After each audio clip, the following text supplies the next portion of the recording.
Everything in this video can be found on a public domain in the full disclaimers down below. Welcome to the Danger Zone. It's Ashley. I wish you lots of love and many blessings. Special thank you to Peter, J, Deborah, and Patty. I appreciate y'all so much. Well, way to go, Harry and Meghan. I hope y'all are happy.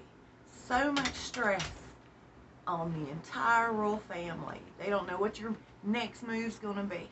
And now Prince Philip's in the hospital. Let's talk about that real fast. What about the timing of every bit of this? Just as Harry and Meghan agree to sit down with Oprah, here's Prince Philip. He starts having vertigo, feeling flushed, his blood pressure's elevated. The medical staff with the royal family checked him out and sent him directly to King Edward VII's medical facility in London, where he'll be staying for several days for observation. Headaches and vertigo, flushed feelings, and high blood pressure. Could this be stress brought on by Harry and Meghan? Who knows? I'm no medical professional, but none of those symptoms sound good to me. But they did say it was a month ago that he took the prick, if you know what I mean. They're saying that the Queen is under so much stress and pressure right now, just from what Harry and Meghan have agreed to do, sit down with Oprah.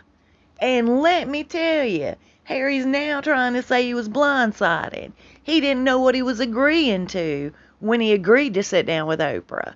What kind of statement's that to make about your spouse? That they blindsided you? Does that sound like a really good, solid relationship to you? We'll get to that in just a minute. Oprah has been on their heels from the time they were married until now to let's do a sit-down, a tell-all.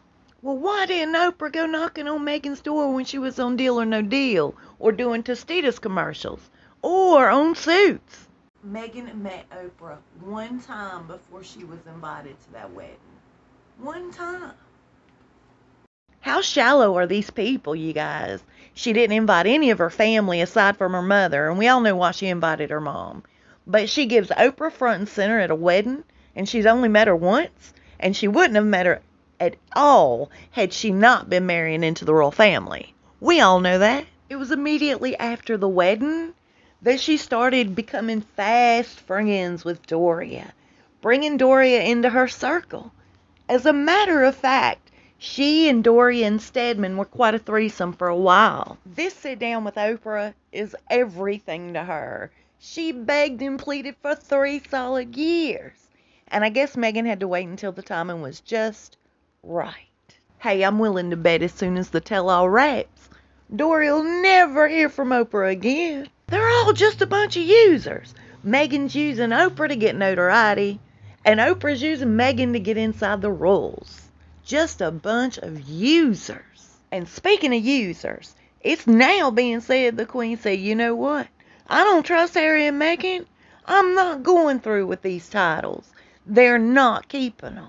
Prince Charles is in Harry and Meghan's corner. He wants them to continue on with their titles, keep their patronages, and keep on going. This is causing a huge rift between Charles and his mom. She is still the Queen. And my buddy Jay told me this just this morning. Not everything is as it seems. They've been fighting since before the wedding. Harry's just been giving in and giving in and giving in, but he's just about tapped out with the giving in.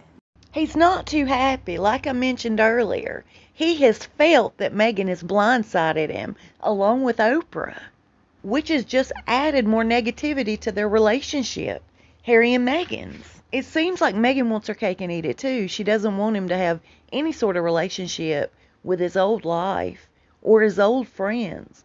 But she doesn't want him to have any friends here either. At the same time, she's just too busy to deal with him. Harry lives his life almost like a personal assistant to Meghan. So I can't help but question his authenticity. Is that really a genuine smile on his face as he strokes Meghan's hair in the yard? None of it feels genuine to me. It just doesn't. And the tweet that the photographer put out there, it just seems really weird to me. The way he worded it was like he was congratulating a couple on their first child, not a family to their addition. Personally don't believe that she's pregnant again. I don't believe she was pregnant the first time with Harry. I've always heard she never wanted to get pregnant, not with Trevor, not with Harry. She didn't want to destroy her body.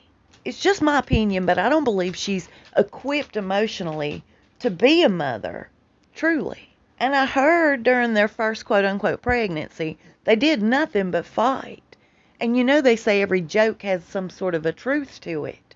Why would Harry ever say in front of a camera, in front of a room full of people, "Is it mine?" So for everybody who's asked me if I think she's pregnant, no, I don't. I think it's just another show, like the one they did in the cemetery. I'm curious about this. Will Harry drop everything and go be by his granddad's side?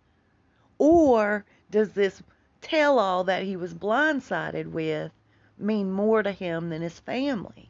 Is he going to just stick it out till March 7th, get it finished and over with, and then go home?